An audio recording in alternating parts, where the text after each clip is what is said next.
Hello everyone, welcome to Glance Academy. दोस्तों, आज हम लोग एक बहुत ही डिमांडिंग वीडियो पे वर्क करेंगे, जो कि सामने लिखा हुआ है 2025। बहुत सारे बच्चों की क्वेरीज आ रही थी, आज से नहीं लगभग 15-20 दिन लगातार आ रही थी, लेकिन मेंस की तैयारी के दौरान इतना समय नहीं मिल पा रहा था कि मैं, क्योंकि ये वीडियो बनाने के लिए आप लोगों के लिए बहुत कुछ एनालिसिस करना पड़ता है, फिर से पेपर देखना पड़ता है, अच्छे रिसोर्स की बात करनी होती है बदलते हुए ट्रेंड में। जैसा 2024 का आपने पेपर देखा पीसीएस, या फिर आपने समीक्षा अधिकारी का पेपर देखा जो पेपर हो चुका है, दोबारा होने वाला है, साथ ही साथ मेंस की जो परीक्षाएं हुई हैं, तो इन सभी चीज़ों पे हमें बड़ा डिटेल्स एनालिसिस करना होता है। उसके बाद हम आप लोगों के लिए एक वीडियो बनाते हैं। ऐसा नहीं कि कुछ भी किया और अदर यूट्यूबर्स की तरह बस आए खड़े होकर चले गए, वो चीज़ नहीं। और यहाँ पे दो बातें नोटिस आप, वैसे मैं यहाँ पे अगर 2026 भी लिख दूं तो कोई गलत नहीं है, क्योंकि कुछ एस्पिरेंट ऐसे भी हैं जिनको 2026 में प्रीलिम्स और मेंस देना है और वो अभी से तैयारी कर रहे हैं, जैसे ग्रेजुएशन सेकेंड ईयर में होंगे या फिर थर्ड ईयर में होंगे, तो वो लोग भी देख सकते हैं।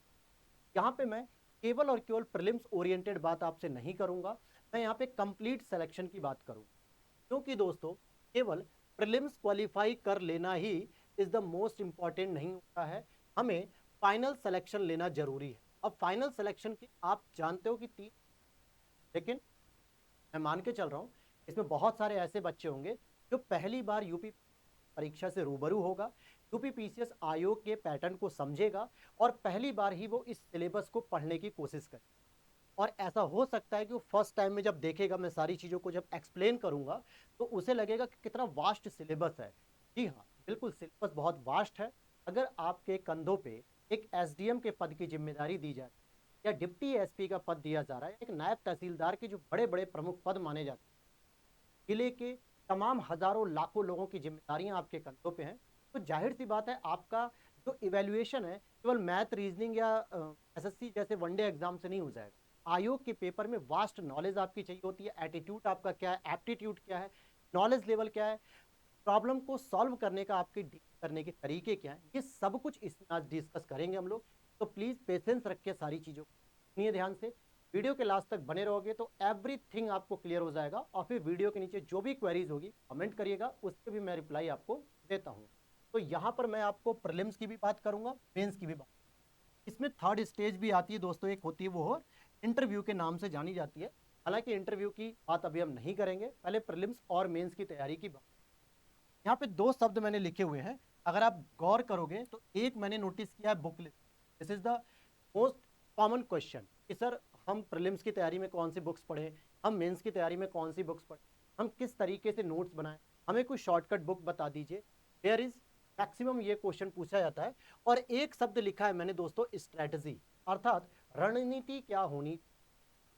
केवल किताब पढ़ लेना सफिशियंट है क्या, या उसमें कुछ रणनीतिक आयाम भी होते हैं कि हमें किसी को खत्म करना है तो कैसे करना है, किसी चीज को कंप्लीट करना है तो कैसे करना है, उसके नोट्स कैसे बनाने हैं, उसको अपने वो कहते हैं ना कि को पचा लेना, डाइजेस्ट कर। जैसे आप कोई पिक्चर देख के आते हो, मूवी देख कर आते हो, जैसे सिकंदर लॉन्च हुई अभी, या इससे पहले कोई भी और मूवी आई होगी, आप जाते हो मूवी देख के आते हो और फिर अपने दोस्तों में अपनी फैमिली में स्टोरी बताते हो, केवल 15 मिनट में, 3 घंटे की मूवी 15 मिनट में आपने बता दी। और कोशिश ये रहती कोई भी पार्ट आप उसका छोड़ते नहीं हो, सारे पार्ट को आप बताते एंटरटेनिंग तरीके से। इट मीन्स रणनीति बहुत इंपॉर्टेंट है कि कैसे आप किसी नोट्स को, कैसे आप किसी बुक्स को डाइजेस्ट कर। यहां तक बात क्लियर हो गई? सॉरी दोस्तों, अब यहां पर मैं एक एक करके चीजों की बात करूंगा, लेकिन मैं मान के चल रहा हूं कि इसमें कुछ बच्चे ऐसे हैं जो न्यू एस्पिरेंट हैं, यानी कि जो एक तरीके से बिगिनर बच्चे हैं, ठीक है, बिगिनर बच्चे हैं जो पहली बार एग्जाम्स में अपियर होंगे। कुछ बच्चे ऐसे हैं जो ओल्ड एस्पिरेंट है दोस्तों, क्या है, जो ओल्ड एस्पिरेंट है, जो लास्ट 2 अटेम्प्ट 3 अटेम्प्ट या इससे पहले 2024 का अटेम्प्ट दिया होगा, कुछ ऐसे एस्पिरेंट होंगे। और कुछ ऐसे एस्पिरेंट भी हैं जो 2026 में एग्जाम में अपियर होने की सोच रहे हैं और अभी 2025 तक पूरी तैयारी कंप्लीट करना। तो जिसके लेवल पर भी, जिस जिस लेवल पर आपको लगेगा कि यहाँ तक का मेरा लेवल कंप्लीट है, या ये मेरा लेवल कंप्लीट है, या ये कंप्लीट है, उसके आगे की आप रणनीति फॉलो कर सकते हो। मैं तीनों ही लोगों को ध्यान में रख के पूरी डिटेलिंग बता रहा हूँ कि किस तरीके से प्रीलिम्स निकाला जाता है, किस तरीके से मेंस लिखा जाता है और किस तरीके से मेंस के बाद इंटरव्यू दिया जाता है, ताकि फाइनल सिलेक्शन तक हम पहुंच पाए। ठीक। अब यहाँ पर हालांकि बहुत लोगों की डिमांड थी कि सर ये क्लास और पहले आ जानी चाहिए थी, लेकिन टाइम नहीं मिल पा रहा था क्योंकि 29 जून को एक महासंग्राम है दोस्तों हम लोगों का। किसके साथ है? यूपीपीसीएस आयोग के साथ। वो आयोग के साथ कोई लड़ाई का संग्राम नहीं है, बल्कि मेंस का संग्राम। और मेंस में इतनी व्यस्तताएं हैं, इतना बड़ा सिलेबस है कि हम सारी चीज़ों को कंप्लीट करने में भी टाइम लगाते हैं, तो पूरे दिन का 10-12 घंटा चला जाता है। तो फिर आप लोगों के लिए वीडियो बनानी थोड़ी मुश्किल हो जाती है। और यही वजह है कि इस समय समीक्षा अधिकारी या यूपीपीसीएस के वीडियो बहुत कम आ रही होंगी क्लाइंस एकेडमी प्लेटफॉर्म पर। लेकिन कोई नहीं, जैसे जैसे आप लोगों की क्वेरीज आती जाएगी हम उस पर प्रॉब्लम ओरिएंटेड चीज़ों को काम करके सॉल्यूशन प्रोवाइड कराएंगे।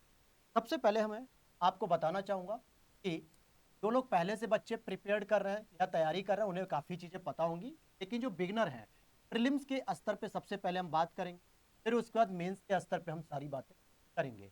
प्रीलिम्स में आपको पता है दोस्तों कि जीएस का पेपर होता है, पेपर नंबर इसे फर्स्ट कहा जाता है।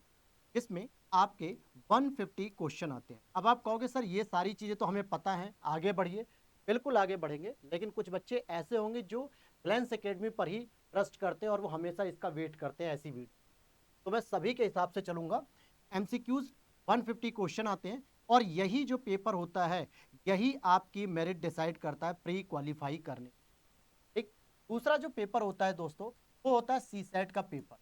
सेट का पेपर जो केवल और केवल 33 यानी इस सी सेट के पेपर में 100 एमसीक्यूज आते हैं और जिसमें आपको केवल 33% जो है कि मार्क्स लाने होते हैं, या सिंपल भाषा में कहूं तो 33 क्वेश्चन आपके सही होने चाहिए। ध्यान देना कि दोनों में निगेटिव मार्किंग होती है दोस्तों, दोनों ही पेपर में निगेटिव मार्किंग होती है। ऐसा नहीं है कि आपने 33 क्वेश्चन सही कर लिए और 10 क्वेश्चन गलत हो गए तो इसका मतलब हो गया कि आपके जो मार्क्स आएंगे लगभग 26 क्वेश्चन और आप फेल हो जाओगे। तो ये ध्यान रखना है कि माइनस मार्किंग भी। अब बात आती है कि सर प्रीलिम्स के अंतर्गत ये जो आपने सीटेट और जीएस के पेपर को बताया, तो सिलेबस भी एक बार जरा डील कर देते आप। देखिए सबसे पहला आपके पास होना चाहिए कि जब आपने यूपीपीसीएस 2025 का नोटिफिकेशन आपने देखा होगा, यूपीपीसीएस 2025 का जब आप फॉर्म भर रहे होंगे तो एक नोटिफिकेशन आया होगा और उस नोटिफिकेशन में ही आपका ऑफिशियली सिलेबस भी लिखा होता है। कोई अलग से सिलेबस नहीं होता, उसी में सिलेबस लिखा होता है। ध्यान से समझना कि जो प्रीलिम्स का सिलेबस है दोस्तों और जो मेंस का सिलेबस, सही मायने में देखा जाए तो प्रीलिम्स का सिलेबस कोई डिफाइंड सिलेबस नहीं है। मेंस के सिलेबस में थोड़ा सा चीज़ों को क्लियर किया गया है कि हमें जीएस पेपर 1 में क्या नॉलेज चाहिए आपसे, जीएस पेपर 2 में क्या आएगा, 3 में क्या आएगा, 4 में, 5 में, 6 में, हिंदी ऐसे यहाँ पे सारी चीज़ें मेंशन है। सबसे बड़ा चैलेंज होता है कि प्रीलिम्स में क्या चीज़ें पूछा जाएगा। तो प्रीलिम्स में 2-3 तरीके हो सकते हैं। एक जो मेंस का सिलेबस होता है उसी के कुछ इंपॉर्टेंट टॉपिक को पूछा जाता है। दूसरा आप प्रीवियस ईयर पेपर को एनालिसिस करते हैं तो देखते हैं कि कुछ 10-12 सेक्शन ऐसे हैं जहां से पेपर बार बार पूछे जाते हैं, तो वो आपका एक सिलेबस हो जाता है। ऑफिशियली आयोग ने बस नॉर्मली एक वर्ड्स लिख दिया है कि राष्ट्रीय आंदोलन, भारतीय इतिहास, भारतीय राज्य व्यवस्था, भारतीय अर्थव्यवस्था, विज्ञान प्रौद्योगिकी, अंतर्राष्ट्रीय संबंध, राष्ट्रीय समसामयिकी, उत्तर प्रदेश विषय, ऐसे करके एक बस कीवर्ड्स दे दिए। अब उस कीवर्ड्स को एक्सप्लेन करना, डिकोड करना, ये बहुत इंपॉर्टेंट हो जाता है प्रीवियस ईयर की मदद से। कि अगर सिलेबस में एक जगह लिखा हुआ है भारतीय इतिहास, क्या लिखा है मेरे भाई, भारतीय इतिहास एवं राष्ट्रीय आंदोलन, क्या लिखा है, क्या भारतीय इतिहास का पार्ट नहीं है क्या राष्ट्रीय आंदोलन? बिल्कुल है। फिर आयोग इसे अलग क्यों कह रहा है? क्योंकि वो चाहता है कि नेशनल मूवमेंट की जो कहानी है, कांग्रेस का अधिवेशन हो या फिर गांधी जी का अभ्युदय हो या होम रूल लीग आंदोलन हो या सविनावज्ञा आंदोलन हो या फिर 1857 की क्रांति हो या फिर आधुनिक भारत की चीजें हो, यहाँ से प्रश्न आता ही आएगा। लेकिन जब वो भारतीय इतिहास कह देता है तो भारतीय इतिहास में जब आप प्रीवियस ईयर पेपर में देखते हो तो आपको प्राचीन इतिहास से प्रश्न देखने को मिलने लगते हैं, आपको मध्यकालीन इतिहास से प्रश्न देखने को मिलते हैं, आपको आधुनिक भारत से प्रश्न देखने को मिलते हैं, आपको कला और संस्कृति से प्रश्न देखने को मिलते हैं। तो इस तरीके से ये हम सिलेबस का डिकोड करते हैं कि हाँ भाई ये सारी चीजें पूछी जा रही हैं सिलेबस। तो आइए सबसे पहले हम प्रीलिम्स के कुछ बेसिक सिलेबस का नाम देख लेते हैं कि कहाँ कहाँ से ये प्रश्न पूछे जाते हैं। ठीक है, इसके बाद हम लोग सोर्स पे चलेंगे और बहुत इत्मीनान से समझिएगा आप लोग, वीडियो लास्ट तक देखोगे तभी चीजें समझ में आएंगी, अदरवाइज समझ में नहीं आ पाएंगी। ठीक है, चलिए, अब जैसे अगर आप देखोगे कि मैं प्रीलिम्स की बात कर रहा हूँ, स्पेशली पीएस के पेपर की बात कर रहा हूँ, इस तरफ मैं सेट के पेपर की बात कर लूंगा कि सेट में क्या क्या पूछा जाता है। तो प्रीलिम्स में अगर आप सबसे पहले देखोगे तो इसमें हिस्ट्री पूछा जाता है, यानी इतिहास हो गया। दूसरा अगर आप इसमें देखोगे तो पॉलिटी पूछा जाता है। तीसरा अगर आप इसमें देखोगे तो ज्योग्राफी पूछा जाता है दोस्तों। अच्छा, ज्योग्राफी में क्या है, इंडियन प्लस वर्ल्ड दोनों आती है, ठीक है। फोर्थ में अगर आप देखोगे तो इसी ज्योग्राफी के बाद इन्वायरमेंट पूछ लिया जाता है, इन्वायरमेंट हो गया। 5 को अगर आप देखोगे तो इसमें इकोनॉमी भी पूछा जाता है। एंड 6 अगर आप देखोगे तो जनरल साइंस लिखा हुआ है। क्या लिखा हुआ है? जनरल साइंस, यानी इसमें टेक्नोलॉजी का पार्ट बहुत रोल नहीं प्ले करेगा, सिंपल आपको साइंस को पढ़ लेना है। यहां तक चीजें समझ में आ रही है क्या? देख लो एक बार, हिस्ट्री हो गया। अब हिस्ट्री में ही आपको ancient, medieval, modern, art and culture सब पढ़ लेना है। पॉलिटी, ज्योग्राफी दिख रहा है आपको, ज्योग्राफी, इसमें इंडियन और वर्ल्ड रहेगी, इन्वायरमेंट, इकोनॉमी और साथ ही साथ जनरल साइंस भी आपको पढ़नी है। अब इसमें जो आपका बच रहा है, जैसे एग्रीकल्चर के पार्ट को भी पूछा जाता है, एग्रीकल्चर को, हालांकि इसको इकोनॉमी में ही मिला के पढ़ सकते हैं लेकिन अलग से ही पूछ लेता है। यूपी स्पेशल के टॉपिक को पूछा जाता है 8 नंबर पे, और 9 नंबर आपका आ जाता है current affairs. This is the most important current affairs, क्योंकि यहां से लगभग 25 से 30 प्रश्न आपके बनते ही बनते हैं इस करंट में। जैसे नेशनल करंट हो गया, बजट हो गया, इकोनॉमी सर्वे हो गया, इंटरनेशनल रिलेशन हो गया, या साइंस एंड टेक्नोलॉजी हो गई, या फिर कोई स्टेट स्पेशल कोई घटना हो गई, ये लगभग लगभग। और यहाँ पे आप एक 10 नंबर पे लिख लीजिए ईटीसी। ईटीसी मतलब इत्यादि, कोई फिक्स नहीं है इसमें। फैक्चुअल इंफॉर्मेशन भी आती है, जिसको आप लोग कहते हो कि मिसलेनियस टॉपिक, कुछ भी कह सकते हो। ये मेजर टॉपिक होते हैं आपके। अच्छा, सी सेट की बात करें तो सी सेट में दोस्तों आता है फर्स्ट नंबर पे, एक तो हिंदी के करीब आते हैं 20-25 प्रश्न आराम से आते हैं, पैराग्राफ के भी साथ आते हैं। दूसरा, इसी तरीके से इंग्लिश के भी क्वेश्चन आते हैं, इसमें लगभग 15 से 20 आ जाते हैं। तीसरा, इसमें मैथ और रीजनिंग के प्लस प्रश्न भी आ जाते हैं, वहीं पे मैथ और रीजनिंग लिख दिया शॉर्ट में। एंड फोर्थ, इसमें आ जाता है कम्युनिकेशन। क्या आ जाता है? कम्युनिकेशन। हालांकि इसका एक बड़ा पार्ट होता है कम्युनिकेशन में ही, आपसे ये डिसीजन मेकिंग के क्वेश्चन को भी पूछ लेते हैं कि निर्णय निर्माण क्षमता कैसी है आप, डिसीजन मेकिंग। तो यहाँ पे ये डिसीजन की स्पेलिंग गलत है, थोड़ा सही कर लेना। तो ये कुछ सिनेरियो आपके सामने मैंने क्लियर किया प्रीलिम्स में क्या पूछा। अब जो सबसे ज्यादा डिबेटेबल क्वेश्चन है आपका, डाउटफुल क्वेश्चन है, सर सोर्स बता दीजिए। तो फिर से ध्यान से समझना, मैं हमेशा फोकस करूंगा आपको कि आप जब भी सोर्स पढ़ो मेरे दोस्त, तो कंप्लीट सोर्स पढ़ो। क्या करो? कंप्लीट सोर्स पढ़ो। कंप्लीट का मतलब क्या होता है, मेरे कहने का सेंस, जब भी आप पढ़ेंगे तो आप केवल प्रीलिम्स ओरिएंटेड नहीं, बल्कि pre plus mains oriented complete source. अगर आप सेक्शन वाइज पढ़ोगे ना, तो प्रीलिम्स की तैयारी करते रहोगे तो मेंस नहीं होगा, मेंस की तैयारी करोगे तो प्रीलिम्स नहीं होगा। जब भी तैयारी करने चलो तो पहले अपने बेस को मजबूत, क्योंकि ऐसा हो सकता है कि आज मैं 10 अप्रैल है आज, हाँ 10 अप्रैल को जो है कि ये वीडियो बना रहा हूँ, और आपका जो पेपर है दोस्तों 12 अक्टूबर है। अगर मैं यहाँ से भी देखूँ तो 20 दिन अभी अप्रैल में बचे हुए, अप्रैल, मई, जून, जुलाई, अगस्त, सितंबर, अक्टूबर। इट मीन्स अक्टूबर को मैं छोड़ भी दूं तो भी आपके पास 7 महीने हैं। और इतना बड़ा टाइम अगर आप केवल प्रीलिम्स में फोकस कर रहे हैं तो टाइम को वेस्ट कर, क्योंकि प्रीलिम्स निकाल भी लेंगे अगर जैसे तैसे लुढ़कते गिरकते पड़कते, लेकिन आप अगर मेंस की तैयारी नहीं किए रहेंगे ना, तो मेंस नहीं निकलेगा तो आपका फाइनल सिलेक्शन भी नहीं। मेंस के बाद तो इंटरव्यू भी होता है, लेकिन मेंस सबसे इंपॉर्टेंट होता है। इसीलिए मैं हमेशा फोकस करता हूँ। खुद हमने भी गलती की है यार, 2020 में जब मैंने तैयारी की थी तो मेरा मेंस कुछ भी तैयार नहीं था। जब 2022 में मैंने जब प्रीलिम्स निकाला फर्स्ट टाइम, ठीक है, 2020 से तैयारी शुरू की, 2022 में जब मैंने प्रीलिम्स निकाला तो मैं बड़ा खुश हुआ यार मेरा प्रीलिम्स निकल गया। और मैं अपने ही ग्रुप में क्या हो गया कि सेंट्रिक पावर बन गया कि भाई मेरा प्रीलिम्स निकल गया। लेकिन मुझे बाद में पता चला जब मैं मेंस एग्जाम हॉल में बैठा, यार असली लड़ाई तो यहाँ लड़ रहा हूँ मैं, जहाँ पे मेरे साथ कोई नहीं खड़ा है। क्यों? क्योंकि प्रीलिम्स में तो आप दिन भर पढ़ रहे होते हैं, दिन भर आप प्रीलिम्स की चीजों को पढ़ते हो, कभी ज्योग्राफी, कभी पॉलिटी, कभी हिस्ट्री, कभी करंट अफेयर्स, कभी साइंस, कभी मैथ, कभी सी सेट। मेंस कब पढ़ा? कुछ नहीं पढ़ा। इसका परिणाम ये हुआ कि 2022 में मेरे मेंस के नंबर भी बहुत अच्छे नहीं आए, क्योंकि जब चीजें आपने मेंस अप्रोच से पढ़ी नहीं है तो नंबर कहाँ से आएंगे? आयोग कोई आपको लड्डू की तरह थोड़े बांट देगा, नहीं आयो यादव जी लेते जाओ नंबर। बिल्कुल नहीं भाई, मेंस में लिखोगे तभी नंबर मिलेगा। और इसका परिणाम हुआ 2022 में मेरा, जब 2023 में इस गलती से मैंने सीखा और मेंस की तैयारी बहुत वेल तरीके से की, तब तक आयोग ने फिर एक मुझे झटका दिया कि 2023 से ही यूपी स्पेशल का पेपर लगा दिया गया और ऑप्शनल हटा दिया गया। हालांकि पॉलिटिकल साइंस इंटरनेशनल रिलेशन, जिसको PSIR बोलते हैं, ये मेरा ऑप्शनल पेपर है थ्रू आउट। मैंने ग्रेजुएशन भी इससे किया है, पोस्ट ग्रेजुएशन भी किया है, मैंने मास्टर्स करने के साथ नेट भी क्वालिफाई किया, JRF भी क्वालिफाई किया। तो ये मेरे लिए काफ़ी कंफर्टेबल सब्जेक्ट था।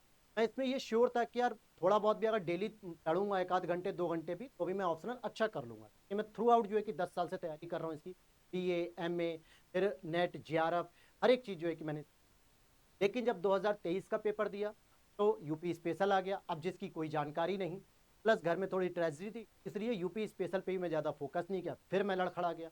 लेकिन इस बार मैंने सबसे पहले काम किया कि स्पेशल यूपी पेपर स्पेशल को तैयार करना है, मेंस के सारे सिलेबस को तैयार करना है। प्रीलिम्स तो यार हो जाएगा, वो हो भी गया। और फिर 2024 में प्रीलिम्स निकला, फिर से जो है कि मेंस टीम लगे 29 जून। मेहनत हमारी जिम्मेदारी है, हम मेहनत कर रहे हैं ईमानदारी से, बाकी फल देने वाला ऊपर वाला है, जो भी फल मिलेगा स्वीकार किया जाए। लेकिन मैं आपको अपनी गलतियों से आगाह कर सकता हूं, मानना ना मानना आपके ऊपर। मुझे पता है कि 50 से 70% बच्चे ऐसे जो अभी भी वीडियो देखने के बाद भी प्रीलिम्स पे ही पूरा फोकस करेंगे। वो 10 वीडियो और देखेंगे यूट्यूब, यार प्रीलिम्स के बारे में कहीं जानकारी ठीक से नहीं मिल रही। 10-15 वीडियो देखते देखते अप्रैल बीतेगी, फिर मई बीतेगी, फिर पता चला भैया गर्मी बहुत पड़ रही है, पढ़ने का मन नहीं कर रहा है, अब हमें प्रीलिम्स की तैयारी करनी। तो ये गलती होगी। चलो अब हम मेंस की बात कर लेते हैं। प्रीलिम्स का एक बेसिक आइडिया मैंने आपको दे दिया, मेंस की बात कर लेते हैं मेरे भाई। Mains this is the most important key. और ये अगर आपने तैयार किया ना, तो प्रीलिम्स के लिए कुछ अलग से पढ़ना ही नहीं पड़ता, बहुत ही कम समय देना पड़ता है। अच्छा, इसमें आपको पता है कि इसमें जो पेपर होते हैं मेंस में, ये आपके पेपर हो गया GS पेपर 1, ये आपका GS पेपर 1 हो गया। फिर यहीं से GS पेपर 2 हो गया, फिर यहां से GS पेपर 3 हो गया, फिर इसी तरीके से GS पेपर 4 हो गया, फिर इसी तरीके से GS का पेपर 5 और GS का पेपर 6। ठीक है, ये तो अभी बेसिक पेपर हो गए। लेकिन इसमें 2 कंपलसरी पेपर भी हैं जो आपको देने ही देने, हालांकि पेपर तो सभी देने हैं, मैं उन पेपर को यहाँ पे बस जनरली लिख देता हूँ। हिंदी का पेपर होता है और एसए का पेपर होता है। जिस एसए पे मैंने अभी 2 दिन पहले ही क्लास भी ली थी। अब यहाँ पर आपको समझना है कि GS 1 का जो पेपर होता है, ये दोस्तों 200 नंबर का पेपर होता है। ठीक है, 200 नंबर का। GS पेपर 2 भी आपका 200 नंबर का होता है। GS पेपर 3 भी आपका 200 नंबर, GS पेपर 4 भी आपका 200 नंबर, GS पेपर 5 भी आपका 200 नंबर और GS पेपर 6 भी आपका 200 नंबर। लेकिन हिंदी का पेपर आपका 150 नंबर का होता है और एसए का पेपर भी आपका 150 नंबर का होता है। जब सभी को आप जोड़ते हैं, 2 4 6 8 10 12 और 3 15, टोटल मार्क्स आपके हो गए 1500 नंबर दोस्त। और प्लस इसमें 100 नंबर का आप इंटरव्यू ऐड कर लीजिए, तो 1600 नंबर की लड़ाई होती है। और इस 1600 नंबर में से इसके 800 के आसपास नंबर आ गए ना, 50%, SDM बन जाता है, पहली रैंक आ जाती है। सोचो आप एकेडमिक पढ़ाई जब कर रहे होगे, इंटर हाई स्कूल ग्रेजुएशन, तो 50 के आप 70% तक नंबर लाते थे। लेकिन यहाँ देख रहे हो 50% पे ही, जहाँ हाई स्कूल में 50% पे सेकेंड डिवीजन होती थी और हम पछताते थे, यहाँ फर्स्ट डिवीजन आ जाएगी, 50% पे नहीं पहली रैंक मिल जाएगी आपको। तो मेहनत बस करनी है आपको सही डायरेक्शन में। इतना बड़ा सिलेबस, अभी इसको और विस्तार करता हूँ मैं, ताकि आपको लगना चाहिए कि नहीं भाई बहुत कुछ है। अगर देखो हकीकत से रूबरू नहीं होगे ना, तो फिर अंधेरे में तीर चलाओगे और पूरे 6-7 महीने प्रीलिम्स में अटकाओगे और समय के बाद क्या कहोगे कि यार प्रीलिम्स तो निकल गया सर। प्लान्स एकेडमी के शरद सर ने सही बात कही थी कि मेंस भी पढ़ना था, लेकिन मैंने पढ़ा नहीं, और वो मौका मेरी ही तरह गंवाओगे जैसे 2022 में मैंने गंवाया। क्योंकि तो यार पहली चीज की लाखों बच्चों में प्रीलिम्स की परीक्षा निकाल पाना अपने आप में ही एक मेहनत का प्रमाण होता है। लेकिन अगर मेंस नहीं निकाल पा रहा, तो इसका मतलब नुकसान आपने कर लिया पूरे 1 साल। देखिए GS पेपर 1 जो होता है, इसमें 3-4 सेक्शन आते हैं। पहला सेक्शन होता है हिस्ट्री। अभी मैं आपको बुक लिस्ट भी बताऊंगा, लेकिन मैं ऐसी बुक लिस्ट नहीं बताऊंगा कि सर हमें बस बुक बता दो जल्दी से, कोई मास्टर बुक, कि हमारा प्रीलिम्स में फ्री निकल जाए, और मेंस की फिर कोई अलग बुक बता दो जब आपका प्रीलिम्स हो जाए तो सर हम मेंस भी निकाल लें। भाई ऐसी कोई भी श्योर शॉर्ट बुक नहीं होती है, ऐसी कोई भी श्योर शॉर्ट बुक नहीं होती है। आप जब भी पढ़ते हो तो मेंस की बुक को ही पढ़ते हो, इसी बुक को बेस बना के आप प्रीलिम्स की फैक्ट को याद करके तैयारी कर ले। लेकिन अगर आप सोचोगे नहीं सर, प्रीलिम्स की कोई एक मास्टर बुक बता दो, इस यूट्यूब चैनल ने तो बताया था, इस चैनल ने बता दिया, इस कोचिंग ने बता दिया, तो एक चीज ध्यान रखो कि जो प्रीलिम्स की तैयारी होती ना, वो लगभग 6 लाख बच्चे के आसपास बैठते हैं। कितने बैठते हैं? लगभग 6 लाख बच्चों के आसपास फॉर्म भरे जाते हैं। और बैठने वाले कितने होते हैं? 3 लाख लोग फॉर्म पेपर देते हैं। तो जहां पे मार्केट ज्यादा है, मतलब जहां पे बच्चे ज्यादा मिलेंगे, वहीं पे मैक्सिमम लोग जो है कि फोकस करते हैं, और इसीलिए वो प्रीलिम्स पे ज्यादा फोकस करते हैं। लेकिन इनमें से जब जैसे इस बार 15,000 बच्चों को निकाला गया है मेंस लिखने के लिए, क्योंकि 947 लगभग पोस्ट है, इसीलिए जो है ठीक है। अब ये 15,000 बच्चों में मेरे पास, पर्सनली बता रहा हूँ, मेरे पास कई लोगों की कॉल आई, सर हमने कभी मेंस पढ़ा नहीं, और मेरे पास लगभग ऐसे 100 से अधिक बच्चों की संख्या के फोन आ चुके हैं, मैसेज हो बात हो चुकी है कि सर हमने कभी मेंस नहीं। यानी ये 15,000 में से 14,900 बच्चे तो मैंने अभी कह दिए कि ये वैसे हो सकते हैं जो पढ़े होंगे कि नहीं होंगे, लेकिन ये 100 बच्चे तो नहीं, क्योंकि इनका मेंस नहीं निकलेगा। बहुत रेयर ही होगा कि मेहनत करेंगे तो निकले। अब इस 14,000 में से भी 7,000 बच्चे ऐसे होंगे जो अच्छे से तैयारी कर रहे होंगे, उन्होंने पहले मेंस पे काम किया। ये ऐसे भी बच्चे हो सकते हैं जिनका प्रीलिम्स कभी नहीं रुकता हो, 2-3 बार। ठीक है, तो चलिए इन सब चीजों से आगे बढ़ते हैं। इसीलिए मेंस को ध्यान में रख के चीजों को समझना है। अगर आप फोकस करोगे उस बाजारी पद्धति पे कि नहीं हमें प्रीलिम्स बता दो सर, मेंस हम देख ही लोगे, फिर मेंस मेंस तुम्हें देख लेगा, तुम मेंस को देख।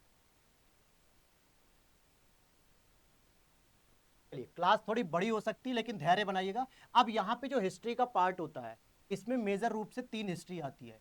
एक तो आपका आता है आर्ट एंड कल्चर, एक आर्ट एंड कल्चर का 1 से 2 प्रश्न हमेशा ही होता है। दूसरा आपका इसमें आता है मॉडर्न हिस्ट्री,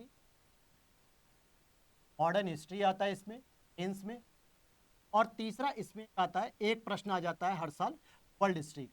जैसे कभी जर्मनी के एकीकरण के बारे में पूछ लिया, प्रथम विश्व युद्ध के बारे में पूछ लिया, फ्रांस की क्रांति पूछ लिया, अमेरिका की क्रांति पूछ लिया, या रूस की क्रांति पूछ लिया, या द्वितीय विश्व युद्ध से भारत पे क्या प्रभाव पड़ा, ये सब तरीके की औद्योगिक क्रांति पूछ लिया, पुनर्जागरण पूछ लिया, ये सारी चीजें होती। अब इसमें आपका क्वेरीज आ सकता है कि सर इसमें क्या एंशियंट प्लस मिडवल के क्वेश्चन नहीं आते हैं? तो देखिए मेंस में कभी भी ऐसा नहीं होता है कि एंशियंट मिडवल के क्वेश्चन है। अगर वो आते भी हैं तो वो आर्ट एंड कल्चर से युक्त होकर आते हैं। जैसे मौर्य काल अगर आप पढ़ते हो, राजाओं के बारे में, प्रशासन के बारे में, तो एंशियंट पढ़ रहे हो। लेकिन अगर प्रश्न क्या पूछा था, मौर्यकालीन कला राजकीय कला का उदाहरण है, जिसमें स्तूप और स्तंभों की कला का विकास किया गया, इस पे आप चर्चा कीजिए। तो कला को मिलाते हुए उसने क्या किया, आर्ट एंड कल्चर को जोड़ दिया और एंशियंट वाले टॉपिक को ले लिया। या फिर मिडिवल हिस्ट्री के भी कुछ ऐसे पार्ट होते हैं जिसको वो कला के साथ जोड़ लेता है। ठीक, तो यहां पर बात करते हैं। फिर इसी में हिस्ट्री के बाद आप देखोगे ये पहला सेक्शन है सिलेबस। अभी तो आप लिखते जाओ, नहीं भी लिख पा रहे हो तो सिलेबस आपके पास होना चाहिए। दूसरा इसमें दोस्तों आता है ज्योग्राफी का सेक्शन, दूसरा आता है इसमें ज्योग्राफी। अब इस ज्योग्राफी में क्या क्या आता है, तो भैया इसमें एक आती है इंडियन ज्योग्राफी, दूसरी होती है वर्ल्ड ज्योग्राफी। ठीक है, तीसरा इसमें आता है आपका इंडियन सोसाइटी। क्या होता है दोस्तों? इंडियन सोसाइटी मतलब जो भारतीय समाज है, इसके बारे में कि हमारा भारतीय समाज कैसा है, उसकी क्या विशेषता है, धर्मनिरपेक्षता, क्षेत्रवाद, सांप्रदायिकता, महिलाएं, वंचित वर्ग, आदिवासी समूह, सामाजिक सशक्तिकरण और शहरीकरण, ऐसे बहुत सारे टॉपिक्स इंक्लूड हो जाते हैं। तो ये 3 मेजर सेगमेंट हैं आपके जो इसमें कवर किए जाते हैं। इसी तरीके से जब हम केस पेपर 2 को देखते हैं, इसी तरीके से जब हम दोस्तों केस पेपर 2 को देखते हैं, तो आप उसमें देखते हो केस पेपर 2 में, तो आप एक टॉपिक देखोगे उसमें इंडियन पॉलिटी। अच्छा एक चीज और ध्यान रखना कि आयोग कभी इस तरीके से डिफाइन नहीं करता है कि इंडियन पॉलिटी अलग, ज्योग्राफी अलग, नहीं। वो तो अपना यूनिट लिख देता है कि महान्यायवादी, प्रधानमंत्री, राष्ट्रपति, राज्यपाल, मुख्यमंत्री, कार्यपालिका। तो ये पार्ट पॉलिटी का होता है, इसलिए हम लोग इसको शब्द दे देते हैं इंडियन पॉलिटी, या फिर इसी कुछ लोग कॉन्स्टिट्यूशन बोल देते हैं, संविधान। ठीक है, ये हो गया पहला पार्ट। दूसरा इसमें आता है आपका गवर्नेंस, यानी कि प्रशासन, गवर्नेंस। ठीक है, तीसरा इसमें आ जाता है आपका सोशल जस्टिस। क्या आता है? सोशल जस्टिस यानी कि सामाजिक न्याय। जो वंचित वर्ग होते हैं उनके साथ हमारे पास क्या क्या न्याय होते हैं, क्या नहीं होते हैं। एक मिनट दोस्तों, ठीक है। चौथा इसमें आता है सोशल जस्टिस के बाद आईआर। आईआर का मतलब क्या होता है दोस्तों? International relation. International relation. और सही बताऊं तो मैं सेकंड पेपर को कभी ज़्यादा फोकस नहीं करके पढ़ता था, क्योंकि ये मेरा ऑप्शनल सब्जेक्ट था। इसमें आईआर मिल रहा है, गवर्नेंस मिल रहा है, इंडियन पॉलिटी मिल रहा है, यही मेरा ऑप्शनल था। तो मैं इसी को थोड़ा कॉन्फिडेंट रखता था, लेकिन 23 में आयोग ने ही गेम बदल दिया। नेक्स्ट अगर हम चलते यस पेपर 3 की बात कर ले मेरे भाई, अभी मैं आपको इसके बारे में सोर्सेज बताऊंगा, फिर थोड़ा बहुत जहां पे जरूरत पड़ेगी कि प्रीलिम्स के लिए एक एक्स्ट्रा सोर्स आपको बताना चाहिए तो वो भी बता दूंगा। लेकिन अभी आपको थोड़ा धैर्य बनाए रखना पड़ेगा। मुझे पता है कि वीडियो लगभग 25 मिनट की हो चुकी है, लेकिन मैंने पहले ही कहा कि वीडियो आज बड़ी हो सकती है, 1 घंटे तक भी जा सकती है, लेकिन आपको अच्छी चीज के लिए थोड़ा समय तो देना। जो बोर हो गए हो वो जा सकते हैं, और जो हमारे ये स्टूडेंट हैं वो बने रहें लास्ट तक। इनको क्वेरीज थी कि सर बताइए थोड़ा डिटेल, तो इंडियन इकोनॉमी आता है। इसी इंडियन इकोनॉमी में एग्रीकल्चर भी कवर कर दिया जाता है। फिर इसके बाद इंटरनल सिक्योरिटी आता है। फिलहाल तो मुझे पता है कि आप लोग रुके हुए हो कि सर जल्दी से आप बस बुक बता दो, लेकिन बुक से पहले मैं और भी जो चीज़ें डिस्कस करना चाह रहा हूँ वो भी आपको पता होना चाहिए। फिर इसमें इन्वायरमेंट आता है। इन्वायरमेंट के पार्ट को भी रखा गया है कि इन्वायरमेंट के साथ भूकंप, सूखा, बाढ़ जैसी आपदाओं के बारे में भी लिखा हुआ है कि डिजास्टर मैनेजमेंट कैसे किया जाएगा। डिजास्टर अगर होती है तो उसका मैनेजमेंट कैसे करते हैं। फिर इसी में आप एक और टॉपिक पढ़ दो, economy, internal security, environment, disaster management and science and tech. अब यहाँ पे क्या होता है कि साइंस में वो जनरल साइंस नहीं पूछता, बल्कि थोड़ा सा टेक्नोलॉजी वाला पार्ट पूछ लिया जाता है। जीएस पेपर 4 अगर आप देखोगे तो ये एक पेपर ऐसा है जो आपके नैतिक की बात करता है, जिसमें एथिक्स की बात करें। जीएस पेपर एथिक्स हो गया 4। और इसी के बाद आप देखोगे कि जीएस पेपर 5 आता है जो आपका यूपी स्पेशल होता है। और इस यूपी स्पेशल में आपसे पूछा क्या जाता है, तो उत्तर प्रदेश का थोड़ा सा इतिहास पूछ लिया जाता है कि भैया आपको उत्तर प्रदेश का इतिहास पता है कि नहीं, उत्तर प्रदेश की पॉलिटी पता है कि नहीं, संविधान टाइप का या गवर्नेंस, उत्तर प्रदेश की आपको इंटरनल सिक्योरिटी के बारे में पता है कि नहीं, कहाँ कहाँ पे क्या क्या चैलेंजेस हैं। एंड फोर्थ आपका सोसाइटी के बारे में पूछ लिया जाता है कि उत्तर प्रदेश की सोसाइटी कैसी है। नेक्स्ट अगर आप देखोगे कि यस पेपर 6 ये भी आपका यूपी स्पेशल ही होता है, इसमें पेपर 5 के बाद जो बचे हुए सेक्शन होते हैं, जैसे आपका उत्तर प्रदेश की अर्थव्यवस्था पूछा जाता है, इसमें आपके उत्तर प्रदेश के भूगोल के बारे में पूछा जाता है, एंड इसमें आपका भूगोल के बाद इन्वायरमेंट के बारे में पूछा जाता है, एंड इसी में आपके साइंस एंड टेक को पूछ लिया जाता है कि क्या उत्तर प्रदेश में भी कुछ साइंस एंड टेक्नोलॉजी पद्धति हो रही है कि नहीं। और लास्ट में जो 2 सिलेबस है वो आपका हिंदी का सिलेबस है और एसए का सिलेबस। हालांकि एसए पर मैंने परसों ही एक क्लास पोस्ट कर दी है, तो प्लीज़ आप लोग उसे वॉच आउट कर लीजिएगा। हिंदी पर एक मैं जल्दी ही नेक्स्ट डे या एक आध दिन में एक क्लास लेकर आ जाऊंगा कि क्या सिलेबस है और क्या से पढ़ना है और कहाँ से पढ़ना, ये सारी चीज़ बता दूंगा। अब मैं एक एक करके शुरू करता हूँ आपके बुक को लेकर। सबसे ज़्यादा आप कंफ्यूजन करते हो। पहली चीज़ ये ध्यान रखना कि आयोग किसी भी एक किताब से उठा के प्रश्न, कि आपको लगेगा सर अगर हम पॉलिटी के लिए लक्ष्मीकांत पढ़ ले तो सफिशियंट हो गया क्या, तो आप अगर पढ़ भी लोगे ना तो हो सकता है प्रीलिम्स के सारे क्वेश्चन कर ले जाओ, लेकिन मेंस में फंसोगे। गवर्नेंस कैसे करोगे, आईआर कैसे करोगे मेंस की। तो ऐसी ऐसी बुकें नहीं पढ़नी है जो केवल आपके परिणाम आधारित हो। आपको पहले अपना बेसिक मजबूत कर, क्योंकि मैं ये मान के चल रहा हूँ मेरे भाई कि 2025 में जो बच्चे बिगनर बैठ रहे हैं या 2026 के जो बच्चे बिगनर हैं, पहली बार जो पेपर दे रहे हैं, 2026 वाले तो डेफिनेटली बिगनर है, पहली बार पेपर दे रहा हूँ, लेकिन 2025 वाले हो सकता है कि कुछ पहले से दे रहे हो। अब जैसे अगर मैं अपनी बात करूं तो मैं 2-3 बार से पेपर दे रहा हूं, 4 बार से दे रहा हूं, 3 बार से मेंस लिख रहा हूं, तो हो सकता है कि मैं कुछ बेसिक बुक या फिर बेसिक सोर्स को ना फॉलो करूं और मैं उस चीज को छोड़ दूं, क्योंकि मैं उस पद्धति से आगे निकल आया हूं, मैं उन चीजों को समझ चुका हूं।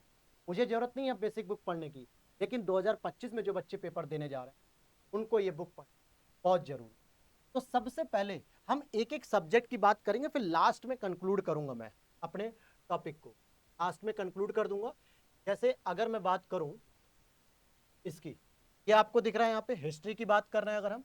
अब देखिए यहाँ पे हिस्ट्री में ही मैं अगर एक सेक्शन बनाता हूं,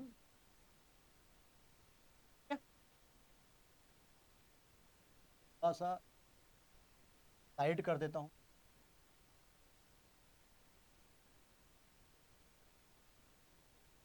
मैंने बताया ज्योग्राफी आता है, मैं यहीं पर जो है कि बुक लिखते चलूंगा ताकि आप लोगों को कोई समस्या ना हो। फिर ज्योग्राफी के बाद आपका आता है इसमें इंडियन सोसाइटी।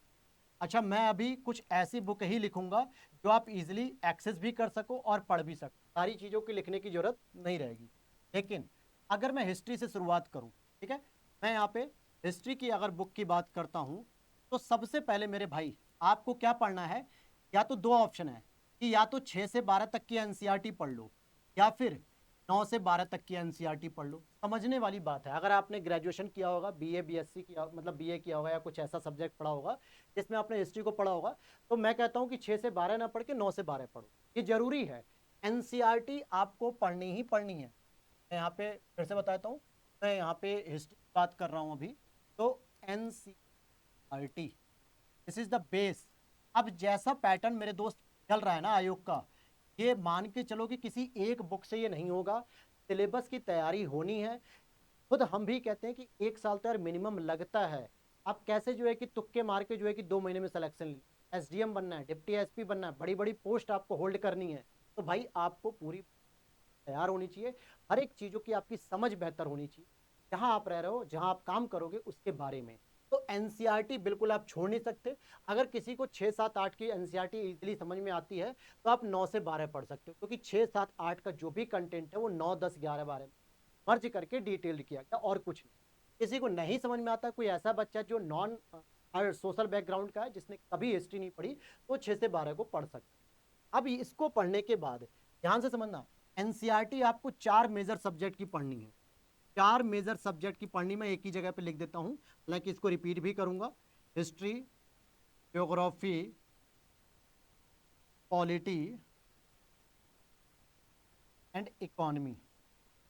ठीक है, इकोनॉमी में तो स्पेशली आपको 11th 12th की पढ़नी है। और ज्योग्राफी में अगर आप देखोगे, वैसे सारा कहानी तो 11th 12th में है, लेकिन मैं दावे से कह सकता हूँ आपको 11th 12th की एनसीईआरटी नहीं समझ में, ये हम लोगों को भी आज तक नहीं समझ में आती है। मतलब ज्योग्राफी तो टास्क माना जाता है कि जो इसकी 11th 12th की कंप्लीट, इसीलिए बेहतर होगा कि आप 6 से लेके 12 पूरी पढ़ना, तब जाके आपको समझ आएगी 11th 12th ज्योग्राफी। हिस्ट्री की मैं बात कर ही रहा हूँ कि या तो 6 से 12 पढ़ लो, या तो 9 से 12 पढ़ लो।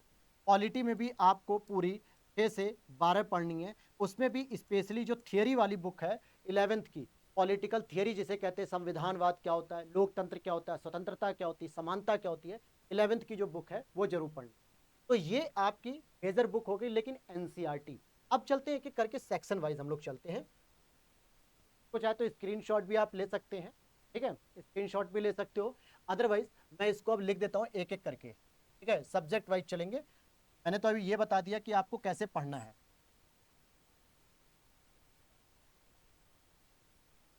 ठीक? तो हम हिस्ट्री के लिए दोस्त कोर्स लिख रहे थे, हिस्ट्री के लिए मैंने एनसीईआरटी बता दिया नंबर 1। ठीक है, दूसरा अगर मैं बात करूं कि जो एंशियंट हिस्ट्री, जो यूपी पीसीएस के हिसाब से मैं अगर कहूं, तो कोई जरूरी नहीं है कि रामशरण शर्मा पढ़ो, यार एस के पांडे पढ़ लो, काम हो जाए। एंशियंट से मेंस में क्वेश्चन बहुत ही कम आते हैं, यानी आते ही नहीं है, कल्चर वाले पार्ट में आते हैं।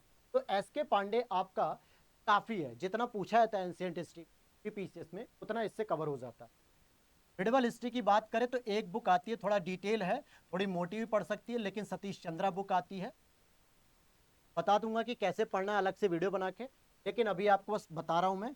तीसरा आता है आपका मॉडर्न। मॉडर्न में 3 4 ऑप्शन है आपके पास, जो सबकी प्यारी बुक है, स्पेक्ट्रम, जिसको सब लोग फॉलो करते हैं, लेकिन इस स्पेक्ट्रम को सब लोग पढ़ना नहीं जानते। 1000 पेज की है अभी नई वाली, लेकिन आपको जो आज़ादी के बाद भारत है ना, जिसमें नेहरू जी की पॉलिसी, लाल बहादुर शास्त्री जी की, इंदिरा गांधी जी की, अटल बिहारी वाजपेयी जी, राजीव गांधी की, नरेंद्र मोदी जी की, मनमोहन सिंह की, ये सब नहीं पढ़ना है। इन सारी चीज़ों को हटाओगे तो 300 पेज आपके पहले ही कम हो जाएंगे, पहले ही कम हो जाएंगे। फिर उसमें कैसे पढ़ना वो भी मैं बता दूंगा। दूसरी आपकी बुक आती है इसमें बिपिन चंद्रा जी की, आप इसमें भी देख सकते हो मॉडर्न हिस्ट्री के लिए। फिर एक और आती है, एक एसचंद पब्लिकेशन की आती है, बीएल ग्रोवर साहब की एक पुस्तक है, अच्छी बुक है ये, मैंने ग्रेजुएशन में भी इस बुक को पढ़ा था, बीएल ग्रोवर साहब। इन तीनों में से या तो स्पेक्ट्रम ले लो, या तो बिपिन चंद्रा, या तो बीएल ग्रोवर, तीन में से कोई एक ले लेना। ये एंशियंट मिडिवल मॉडर्न के लिए हो गई है। बाकी अभी आपके दिमाग में आएगा सर लूसेंट, घटना चक्र, या फिर जो है कि शॉर्ट नोट्स, इन सब की बात बाद में करें, क्योंकि अब बेटा पैटर्न बदल रहा है। इन किताबों को पढ़ के ही आप मेंस के आंसर लिखोगे।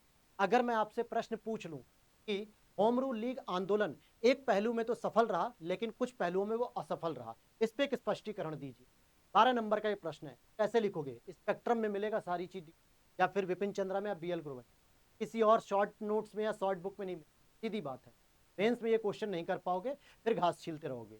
तो आपको लिखना पड़ेगा कि होम रूल लीग के आंदोलन की शुरुआत ऐसे हुई, इसकी जो मुख्य आधार थे कि किन आधारों पर इसने सफलता प्राप्त की। लखनऊ का एकीकरण हुआ, लखनऊ समझौते में कांग्रेस, मुस्लिम लीग, इसने स्वराज की बात करनी शुरू की, या फिर इसने प्रेस के माध्यम से राष्ट्रीय आंदोलन को एक नई ऊर्जा दी। बहुत सारी चीजें आपको मेंस अप्रोच मिलेगा।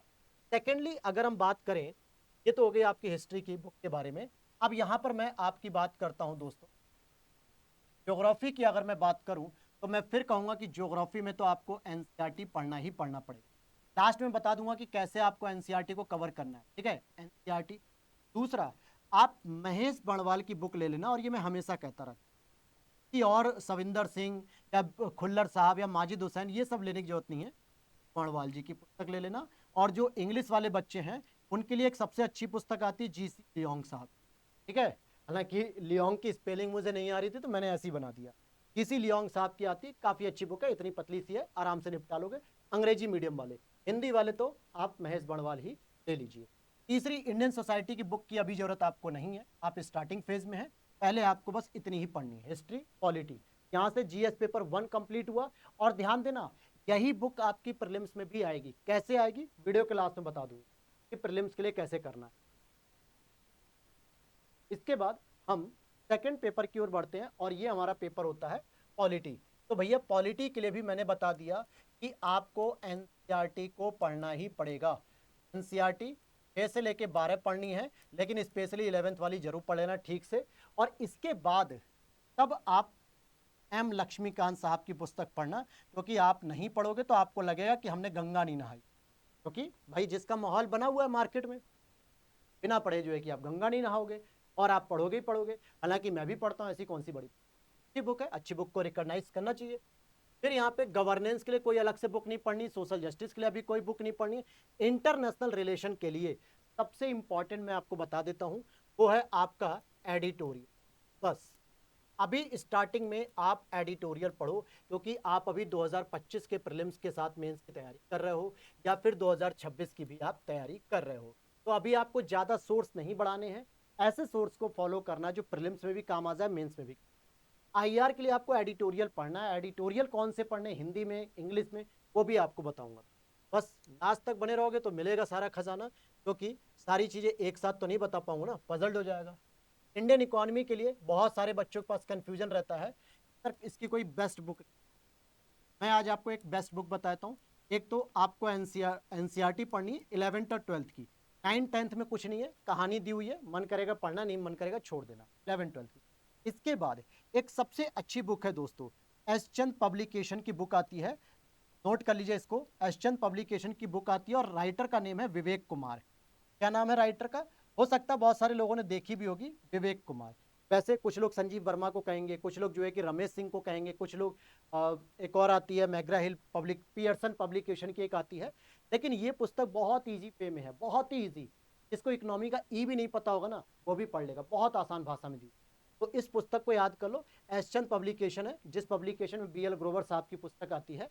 तो विवेक कुमार एक शॉर्ट बताता हूँ कि एसचंद पब्लिकेशन की बुक अक्सर जो है कि इजी लैंग्वेज में ही आपको मिलती है। तो विवेक कुमार की बुक देख, इसमें इंटरनल सिक्योरिटी, इन्वायरमेंट के लिए मैं आपको बताता हूँ, इंटरनल सिक्योरिटी के लिए अभी आपको जरूरत नहीं है। इन्वायरमेंट के लिए जो मेरी नज़र में है हिंदी मीडियम में, वो सबसे अच्छी पुस्तक है दृष्टि आईएएस पब्लिकेशन। मोटी जरूर पुस्तक होगी, लेकिन प्रीलिम्स और मेंस सबसे बेस्ट बुक है। कोई शंकर आईएएस की एकेडमी हो, कोई परीक्षा वाणी हो, कोई बुक, आप प्रीलिम्स के साथ मेंस के लिए सबसे बेस्ट बुक है। एक बार पढ़ लो, 2 बार पढ़ लो, आपका काम हो जाएगा। कोई सोर्स फॉलो करने की जरूरत नहीं है अलग से। साइंस एंड टेक्नोलॉजी के लिए मतलब डिजास्टर के लिए कुछ नहीं, लेकिन साइंस एंड टेक्नोलॉजी में एक टीएमएच पब्लिकेशन की आती है, रवि अग्रहरि की पुस्तक, रवि अग्रहरि। ठीक है, ये सारे मैं जो बुक लिस्ट बता रहा हूँ, ये ऐसी बुक लिस्ट बता रहा हूँ जो हम लोग फॉलो भी करते हैं, टॉपर्स भी फॉलो करते हैं, लेकिन आप लोगों तक पहुंच नहीं पाती है। तो ये बता रहा हूँ मैं साइंस एंड। अब कहोगे सर लूसेंट पढ़ ले क्या, घटना चक पढ़ ले क्या, परीक्षा वाड़ी पढ़ ले क्या? बेटा जब पूछेगा मेंस में अप्रोच के वाले क्वेश्चन ना, तो प्रीलिम्स में क्वेश्चन जो करोगे उससे मेंस नहीं होगा। तो मेंस के हिसाब से और प्रीलिम्स के हिसाब से दोनों के लिए ठीक है, आप पढ़ सकते हो।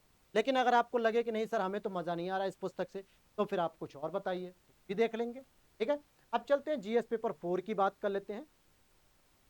देखो जीएस पेपर 4 की बात करें, एथिक्स में मैं एक कोचिंग का नाम बताऊंगा आपको, का नाम है पतंजलि आईएएस। बहुत सारे लोगों ने यूट्यूब देखा होगा, जो दिल्ली के आसपास होंगे वहां भी देखा होगा। पतंजलि आईएएस है कोचिंग, और इसमें धर्मेंद्र सर पढ़ाते हैं। ठीक है, अगर इनका लेक्चर कहीं से मिल जाए, आयरन लेक्चर या जैसे भी, तो ठीक है, नहीं तो इनके ही आपको क्या करने हैं, प्रिंटेड नोट्स पढ़ लेने हैं। ठीक है, बहुत अच्छी तरीके से इन्होंने लिखा है इसमें, प्रिंटेड नोट्स पढ़ लेने हैं। ठीक, दृष्टि की बुक लेने की जरूरत नहीं है। इसकी बुक इसके नोट्स जो एक मतलब प्रिंटेड नोट्स मुझे ठीक लगते हैं, काफी इजी वे में। या फिर आपको अगर और भरोसा ना हो कि सर हमें कोई और भी पुस्तक बताओ, तो एक लेक्सिकॉन नाम की पुस्तक आती है, जो कि क्रॉनिकल पब्लिकेशन लेक्सिकॉन। ठीक है, मैं आपको एक नंबर देता हूं कि जो भी आपको प्रिंटेड नोट्स मंगाने होंगे वो आप लोग जो है कि मंगा सकते हो, स्पेशली ये वाले। चलो मैं वीडियो के नीचे लगा दूंगा। ठीक है, ये पतंजलि आईएएस के कोचिंग के नोट्स है, ये धर्मेंद्र सर पढ़ाते हैं, बहुत अच्छी बात। हालांकि बाल उनके नहीं रह गए हैं सिर पे। और इस तरीके से पेपर 5 के लिए आते हैं। तो पेपर 5 में यूपी स्पेशल है, जिसमें आपका history, polity, society, internal security, इसके लिए भी मार्केट में बहुत सारी पुस्तक हैं। जैसे एक तो आप ओनली आईएएस की पीडब्ल्यू देख सकते हो, फिजिक्स वाला ओनली आईएएस सोर्स पहला। दूसरा आप राकेश सारस्वत की पुस्तक को देख सकते हो मेरे भाई। इसकी पुस्तक, राकेश सारस्वत जी की पुस्तक देख सकते हो, काफी अच्छी पुस्तक है। तीसरा आप यहाँ पर हे आईएएस की पुस्तक आई हुई है नई, सेकंड वाला वर्जन। ठीक है, हे आईएएस की पुस्तक भी देख सकते हो। या फिर चौथा आप अगर देखना चाहो तो दृष्टि पब्लिकेशन की भी देख सकते हो, लेकिन ये कुछ खास नहीं लगी, चलिए छोड़ देता हूँ, दृष्टि छोड़ देता हूँ। हे वगैरह देख लीजिए, राकेश सारस्वत और ओनली आईएएस। मैंने तो ऑनेस्टली बताऊं तो राकेश सारस्वत ही फॉलो किए, कई बार मैंने अपनी वीडियोस में बताया कि मेरे लिए ये बुक सबसे बेस्ट, क्योंकि बहुत ज्यादा दिया नहीं होता, वास्ट नहीं दिया होता, कंप्रेस करके साइज दिया होता, हर एक चीज बड़ी इजी लगती है मुझे पढ़ने में, मजा आ जाता है, जितना मुझे चाहिए। ठीक है, उतना मेरा काम हो जाता है इससे। मर्जी आपकी है कि आप ओनली आईएएस के फिजिक्स वाला को देख सकते हो, धे आईएएस राकेश सारस्वत। यही पेपर 6 के लिए बुक रहेगी, यूपी स्पेशल के लिए कोई अलग से बुक थोड़ा हो जाएगी, जो पेपर 5 में वही पेपर 6 में हो जाएगी। तो यहाँ तक तो बात मेरे दोस्त क्लियर हो गई। थोड़ा पानी पी लूँ, देखूँ कितने मिनट की वीडियो हो गई। 43 मिनट हो गए तो पकाते हुए आप लोगों को, और आप लोग भी पक रहे हो।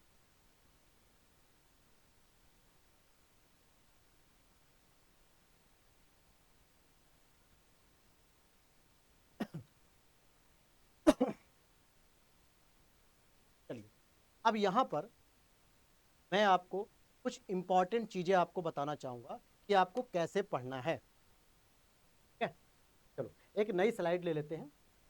सबसे पहले मेरे दोस्त, मैं एनसीईआरटी पे बात करूँ।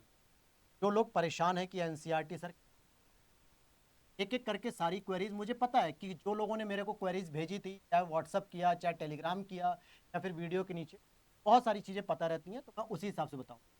क्लास 6 से लेके 12 तक की एनसीईआरटी पढ़नी है। आपको क्या इसके सर शॉर्ट नोट्स बनाने चाहिए कि नहीं बनाने चाहिए? तो मेरे भाई इसके शॉर्ट नोट्स नहीं बनाने हैं।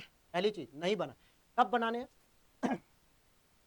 जब आप इसकी 2 रीडिंग कंप्लीट कर लीजिए। 2 रीडिंग कंप्लीट जब कर लेंगे, तब उसके बाद आप शॉर्ट नोट्स बनाने की सकते हैं। 2 रीडिंग में पहले आपने पहली रीडिंग की, पहले तो चीजों को समझ रहे हो, अच्छा ऐसी सी कहानी थी, ऐसे भूगोल है, ऐसे राजनीति है, ऐसे इतिहास है, या ऐसे करके हमारी अर्थव्यवस्था चलती है। तो जब 2 रीडिंग कर लेंगे, कुछ इंपॉर्टेंट चीजों को हाईलाइट कर लेंगे, कुछ समझ में आएगा, तो उसके बाद आप शॉर्ट नोट्स। क्योंकि मैं यहाँ पर मान के चल रहा हूँ कि जो बिगिनर बच्चा है उसका मेंटल लेवल क्या है, हर लाइन इंपॉर्टेंट है, हर पॉइंट इंपॉर्टेंट है, हर डायग्राम इंपॉर्टेंट है। और अगर ऐसे समय में अभी आप नोट्स बनाओगे तो आप दूसरी एनसीईआरटी तैयार कर लोगे। ओरिजिनल एनसीईआरटी अगर 50 पेज में, तो आपके नोट्स होंगे 35 पेज, लिख के ले लो। ने भी किया था ये काम, हमारी एनसीईआरटी दूसरी तैयार हो गई थी, फिर हमने छोड़ दिया, हटाओ, ऐसे काम को नहीं करना जिसमें दूसरी एक एनसीईआरटी तैयार हो रही है और बहुत टाइम लग गया, साल भर भी में भी नोट्स नहीं बनेंगे आप। तो आपको एनसीईआरटी का नोट्स नहीं बनाना है। कब बनाना है मेरे दोस्त? जब 2 रीडिंग कर लो तो पहली चीज कि आपको क्या करना है, सबसे इंपॉर्टेंट चीज कि इसकी 2 रीडिंग एटलीस्ट मतलब 2 रीडिंग आपको कंप्लीट कर लो। इसके बाद एवरी चैप्टर के पीछे आपको एमसीक्यूज दिए जाते हैं, वो भी सॉल्व करने हैं, लेकिन वो एमसीक्यूज केवल 4-5 एमसीक्यूज होते हैं जो सामान्यतः बच्चों के लिए होते हैं कि भाई जिस क्लास में बच्चा पढ़ रहा है वो कर ले। लेकिन इससे क्या है, आपको एक समझ विकसित हो जाती है कि अच्छा पेपर में ऐसे प्रश्न आ सकते हैं, इसका उत्तर ये हो सकता है, एमसीक्यूज कर लीजिए। तीसरा, एमसीक्यूज और भी आपको सॉल्व करने पड़ेंगे। इसके लिए सबसे बेस्ट बुक है, तो मैंने भी फॉलो किया था, दृष्टि पब्लिकेशन की। इसमें 4 बुक्स आती है, एक हिस्ट्री की आती है, बताता हूं अभी के बारे में, एक पॉलिटी की आती है, ओके, एक आपकी ज्योग्राफी की बुक आती है, और एक अब आपकी इनकी इकोनॉमी की भी बुक आ गई है, और एक साइंस की भी। ये सारी बुक्स एमसीक्यूज बेस्ड है, ओनली जो एनसीईआरटी के बेस्ड। इसमें क्लास लिखा होता है कि क्लास 6 चैप्टर 1 के 10-12 एमसीक्यू, चैप्टर 2 के, चैप्टर 3 के, फिर उसके बाद क्लास 7, क्लास 8, क्लास 9, ऐसे करके पूरी ये बुक्स है। यहाँ से आप जब एमसीक्यूज कर लेते हो ना, तो एनसीईआरटी को आप कर लो मुट्ठी में, कहते हैं ना वो कर लो दुनिया मुट्ठी में, तो पूरी एनसीईआरटी का निचोड़ निकाल लेते हो कि एनसीईआरटी पढ़ लिया। और एक चीज और याद रखना मेरे भाई, इस काम के लिए मैक्सिमम आपको 75 to 90 डेज से अधिक का समय नहीं देना है, और पूरे दिन इसको नहीं पढ़ना है। डेली आप इसको 2 से 3 घंटे पढ़िए और 75 से 90 दिन में खत्म भी हो जाएगी। यार 6-7-8 की बुक उठाओगे, मुश्किल से 40 पेज, 35 पेज, 45 पेज, 9, 10, 11 की उठाओगे वो भी 70 पेज, 80 पेज, इससे ज्यादा कोई बुक नहीं है। तो इतनी बुक को पढ़ने के लिए आपको ज्यादा टाइम नहीं देना होगा। अगर आप इस बुक को पढ़ने में ही जो है कि 15-20 दिन दे रहे हो एक बुक खत्म करने का, इसका मतलब तरीका आपका गलत है। डेली 2 से 3 घंटे दोगे, एनसीईआरटी खत्म हो जाएगी 6 से 12। 2 रीडिंग करोगे, कॉन्फिडेंस आएगा, चीजें समझ में आएंगी। एमसीक्यूज करोगे, फिर एमसीक्यू दृष्टि पब्लिकेशन से कर लोगे, तो यहाँ पे आपको ये सारी चीजें समझ में आ जाएंगी और आपका कॉन्फिडेंस लेवल अच्छा हो जाएगा। पहली चीज, यहाँ एनसीईआरटी से आपने क्या सीखा कि आपने प्रीलिम्स और मेंस के एक अप्रोच को सीखा। अब अगर मैं स्पेशली प्रीलिम्स अप्रोच की बात करूं कि सर प्रीलिम्स में हम जैसे ये सारी बुक्स पढ़ रहे हैं, ये सारी चीजें पढ़ रहे हैं, तो क्या हमें स्पेशली प्रीलिम्स के लिए क्या करना चाहिए? तो देखो मेरे भाई, मैं फिर आपको कहूंगा कि प्रीलिम्स के लिए मैं फिर आपको कहूंगा कि प्रीलिम्स के लिए अभी आपको फोकस नहीं करना है। बस इतना आप काम कर लेना कि इस प्रीलिम्स के लिए स्पेस आप एक तो एनसीईआरटी की बुक पढ़ रहे हो, वो तो पढ़ो ही पढ़ो, साथ ही साथ प्रीवियस ईयर पेपर भी आप रख लीजिए। प्रीवियस ईयर पेपर में भी मैं दृष्टि पब्लिकेशन को ही फॉलो करता हूं, आपको भी वही बताऊंगा। वरना आप चाहो तो मार्केट में इसकी यूथ कंपटीशन बुक की आती है, घटना चक्र की आती है, ठीक है, और भी अलग अलग कोचिंग इंस्टीट्यूट से भी निकालिए, लेकिन मुझे दृष्टि का जो एक्सप्लेनेशन है, जो पैटर्न है, वो काफ़ी ईजी, आरामदायक लगता है, तो मैं इसको फॉलो। तीसरा, ये चीज़ समझ में आ गई प्रीलिम्स ओरिएंटेड। और एक और चीज़ आपको अब रखनी ही पड़ेगी। आप कहोगे सर अभी तो आपने इसको नहीं कहा, लेकिन अब मैं कहूंगा, क्योंकि आपका अभी मैं अगर ये शुरू में बताया था तो आपका पूरा ध्यान केवल प्रीलिम्स में हो जाता, ठीक है। लेकिन अब क्या है, आपको घटनाचक्र पूर्वालोकन को भी डेली, ज्यादा नहीं, अभी से भी अगर आप पढ़ेंगे तो केवल 2 घंटे भी अगर आप पढ़ रहे हो तो आराम से इसको कवर करते हुए चले जाओगे। इसमें 5 वॉल्यूम लेने हैं जो जीएस के होते हैं। हिस्ट्री को लेना है, ज्योग्राफी, साइंस, पॉलिटी और इकोनॉमी ले लिए, और एक यूपी स्पेशल, ठीक है। इस किताब को आपको पढ़ना ही पढ़ना है। ऐसा इसलिए नहीं कि केवल इसके भरोसे निकल जाएगा, कभी नहीं। ये बस आपको क्या करेगी, जो आपने अपनी तैयारी एनसीईआरटी से या जो जीएस की बुक्स मैंने बताई हैं, क्योंकि ऐसा तो नहीं है पूरे दिन आप एनसीईआरटी तो नहीं पढ़ोगे, एनसीईआरटी भी पढ़ रहे होगे, साथ में हिस्ट्री पढ़ रहे होगे, भूगोल पढ़ रहे होगे, पॉलिटी पढ़ रहे होगे, उसका अपना अपना शेड्यूल अपने कस्टमाइज कर सकते हो, कैसे कैसे करो। जरूरत पड़ेगी क्वेरीज आप करोगे तो मैं उस पर भी एक अलग वीडियो बना दूंगा। लेकिन आप बुक तो पढ़ रहे हो, बुक से आपकी मेंस की अप्रोच डेवलप हो रही है, प्रीलिम्स की अप्रोच डेवलप हो रही है, लेकिन प्रीलिम्स में सर पेपर कैसा आता होगा ये हमें कैसे पता चलेगा? हम जो चीज पढ़ रहे हैं वो हमें कैसे पता चलेगी? तो उसके लिए प्रीवियस ईयर पेपर को सॉल्व करोगे, और घटना चक्र में आए हुए जो पीवाईक्यूज होते हैं, जो आपके यूपीएससी में होते हैं, UP PCS, Uttarakhand PCS, Jharkhand, Rajasthan, Bihar, MP, ऐसे राज्यों के प्रश्नों को कवर किया जाता है, जिससे आप अपने तैयारी को चेक करते हो कि सर मैंने एनसीईआरटी तो पढ़ ली, क्या मैं हिस्ट्री के एनसीईआरटी के बाद हिस्ट्री के क्वेश्चन कर पा रहा हूँ कि नहीं, चेक करो। स्पेक्ट्रम पढ़ ली, एसके पांडे पढ़ ली, क्या मैं चेक कर पा रहा हूँ, नहीं। पॉलिटी की एनसीईआरटी पढ़ ली, लक्ष्मीकांत भी पढ़ रहा हूँ, लेकिन घटना चक्र के क्वेश्चन कर पा रहा हूँ क्या? तो इसको चेक करने के लिए आप घटना चक्र को ही देखो।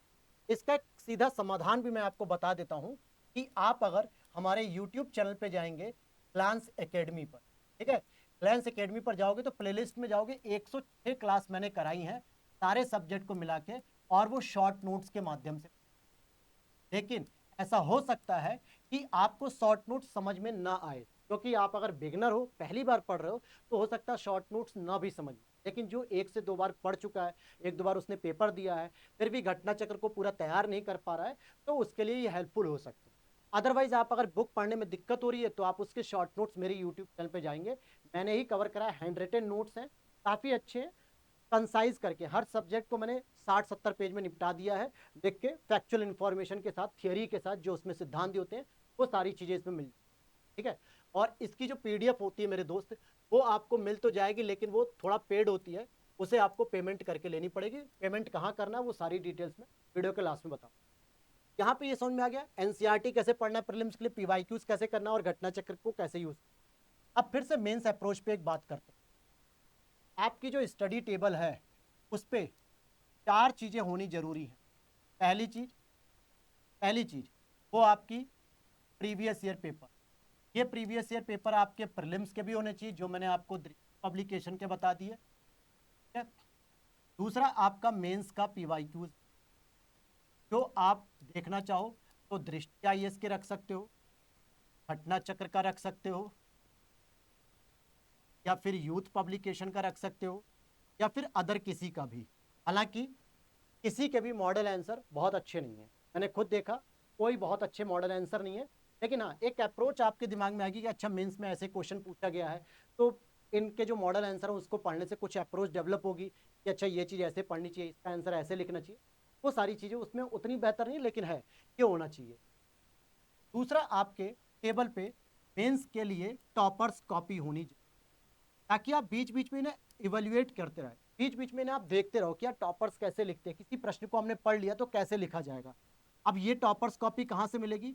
2-3 वेबसाइट है जहाँ पे आप इजीली एक्सेस कर सकते हो। STIS के ऑफिशियल वेबसाइट पे जाओगे, वहाँ मिल जाएगी डाउनलोड सेक्शन में, या फिर संस्कृति IAS जो कि नई कोचिंग खुली है दृष्टि की ओल्ड फैकल्टी के साथ, इसकी फैकल्टी में भी आपको मिल जाएगी वेबसाइट पे, या आपको ध्येय IAS पे भी मिल सकती है, ठीक है।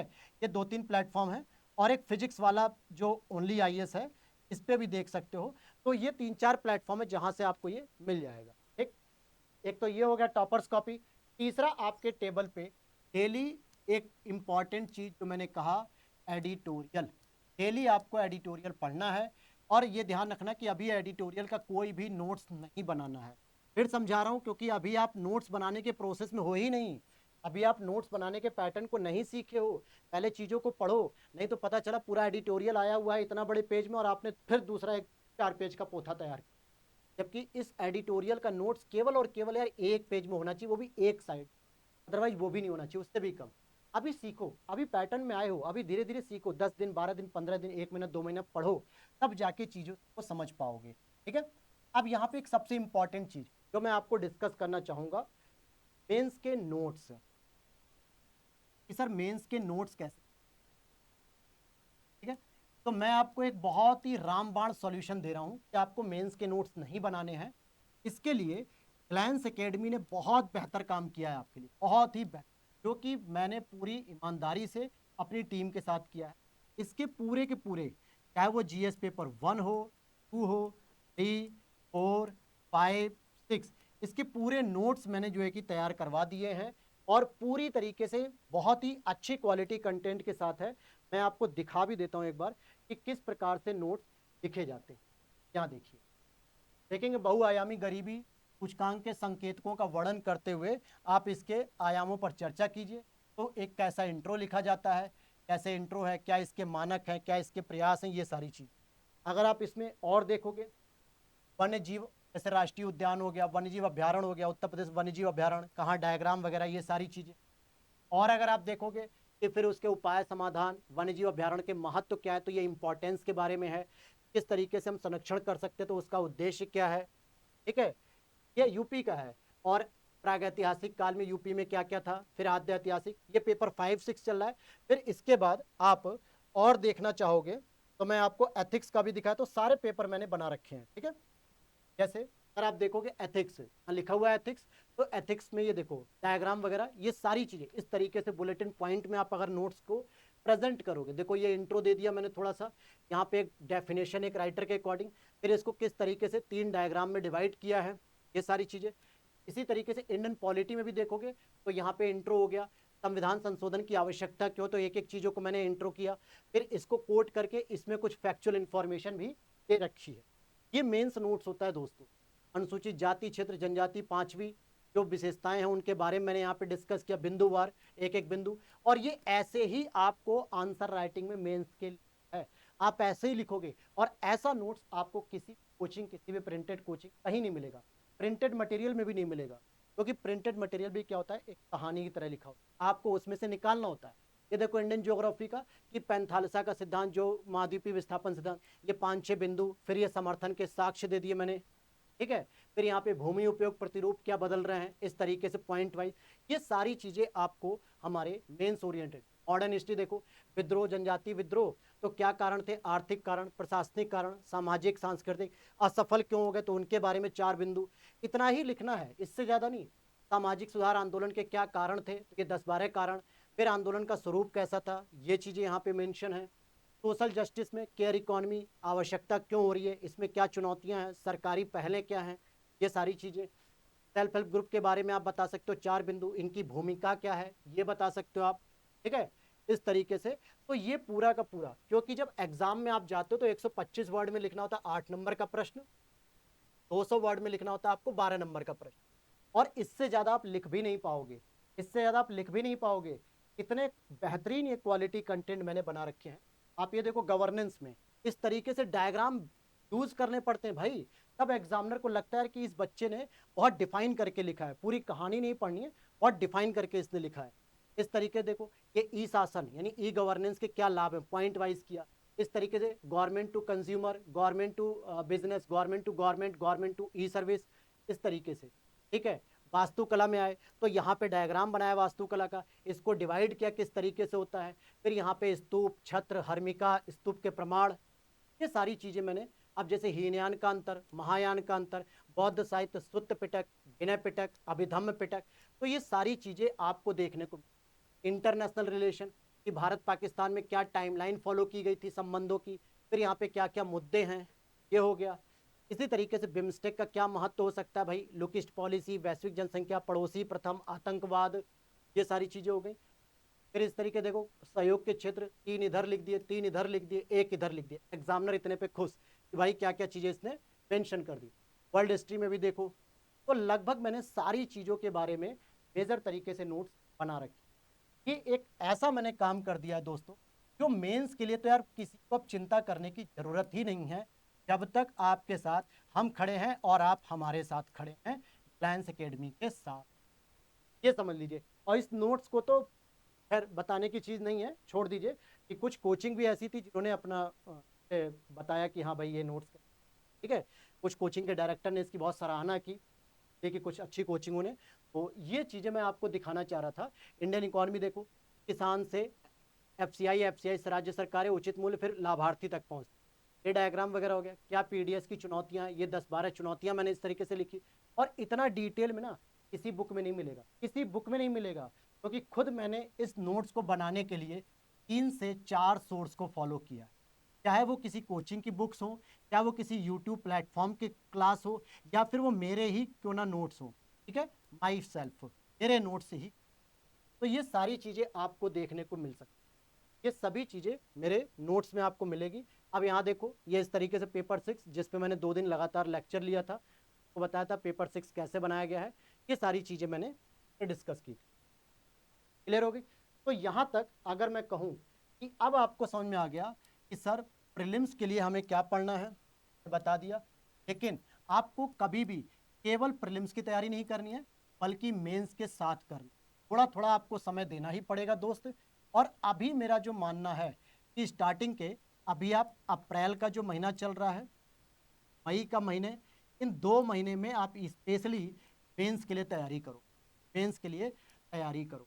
और उसके बाद जून, जुलाई, अगस्त, सितंबर, ये 4 महीने आप ओरिएंटेड हो जाना प्रीलिम्स के लिए, जिस पे मैं आराम से, जून की परीक्षा हो जाएगी जब मेरी मेंस की, तो अगस्त और सितंबर में इतना कंटेंट करा दूंगा 2 महीने में कि आपका प्रीलिम्स। लेकिन पहले आप मेंस को अच्छे से, मेंस के टॉपिक को पढ़ो, जो मैंने नोट्स बनाए ना उसको आप रीडिंग करो, उसको रट लोगे ना।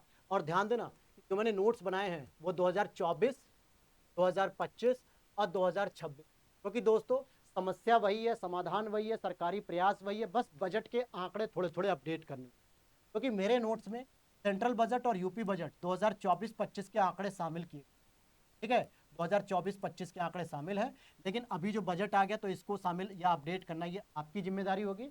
बाकी अगर आप यूपीएससी का भी मेंस लिखना चाह रहे हो तो जीएस 1 से लेके 4 तक के notes same to same sufficient है, उसी पैटर्न में मैंने लिखे हैं, क्योंकि यूपीएससी के मेंस भी इसी से लिखने हैं और यूपीएस के भी, तो पूरी तरीके से पैटर्न है।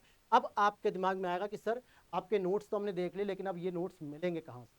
तो मैं आपको एक डिस्प्ले कर देता हूँ, एक नंबर हमारा, इस पे आप मैसेज करोगे, कॉल का देखकर रिसीव भाई होती नहीं है, तो आप मैसेज कर लोगे तो वहां पे जानकारी मिल जाए।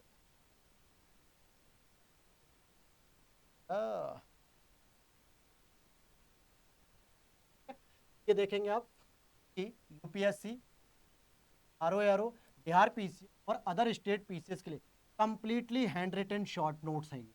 जैसे अगर आप प्रीलिम्स की तैयारी कर रहे हैं तो आप इसके लिए परिणाम शॉर्ट नोट्स दे सकते हो, जो मैंने आपको स्टार्टिंग में बताया था कि अगर आप बिगिनर हो तो घटना चक्र शॉर्ट नोट्स की क्लास देख ले। अगर क्लास देखने के बाद आपको इंटरेस्टिंग लगेगी तो आप परिणाम के शॉर्ट नोट्स ले सकते हो, परचेस कर सकते हो। तपस्या शॉर्ट नोट्स एक ऐसा है जो मेरी कोचिंग जब मैंने की थी तो वहां के नोट्स के मैंने एक सिनॉप्सिस बनाए थे, लेकिन एनसीईआरटी को भी इंक्लूड किया था और कुछ स्टैंडर्ड बुक्स। तो ये आपके प्रीलिम्स और मेंस की बेसिक अंडरस्टैंडिंग को अच्छा करती है। स्पेशली ये जो 2 नोट्स हैं दोस्तों, ये मेंस आंसर राइटिंग के लिए हैं, स्पेशली ये मेंस आंसर राइटिंग के लिए दिए हुए हैं, जिसमें जीएस पेपर 1, 2, 3, 4, जो कि आप यूपीपीसीएस, यूपीएससी, स्टेट पीसीएस के लिए भी ले सकते हैं। बाकी उत्तर प्रदेश पेपर 5 और 6 का दिया हुआ है, और इसकी कंप्लीट जानकारी आपको कहीं नहीं, बस इसी व्हाट्सएप नंबर पे मिल जाएगी, मिल जाएगी। ये जो नंबर दिया हुआ है, आप इस नंबर को चाहे तो नोट कर लीजिए, चाहे स्क्रीनशॉट ले लीजिए, 8527594636।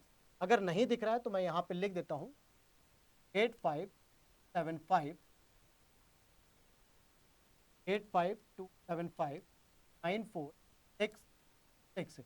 ये नंबर मैंने लिख दिया है, आप इस पे व्हाट्सअप करेंगे तो मेरी टीम से आप कांटेक्ट कर लेंगे, और केवल व्हाट्सअप करेंगे तभी रिप्लाई मिलेगा दोस्तों, यानी मैसेज को ही करना है बस, आपको कॉल नहीं करनी है। अगर आप कॉल करोगे तो शायद कोई भी रिसीव नहीं होगी और रिप्लाई नहीं मिलेगा, तो मेरी टीम आपको सारा डेमो दिखा देगी, सारी प्राइस लिस्ट भी बता देगी कि कितने प्राइस लिस्ट है, क्या है क्या नहीं है, वो सब कुछ आपको प्रोवाइड करा देंगे, ठीक है।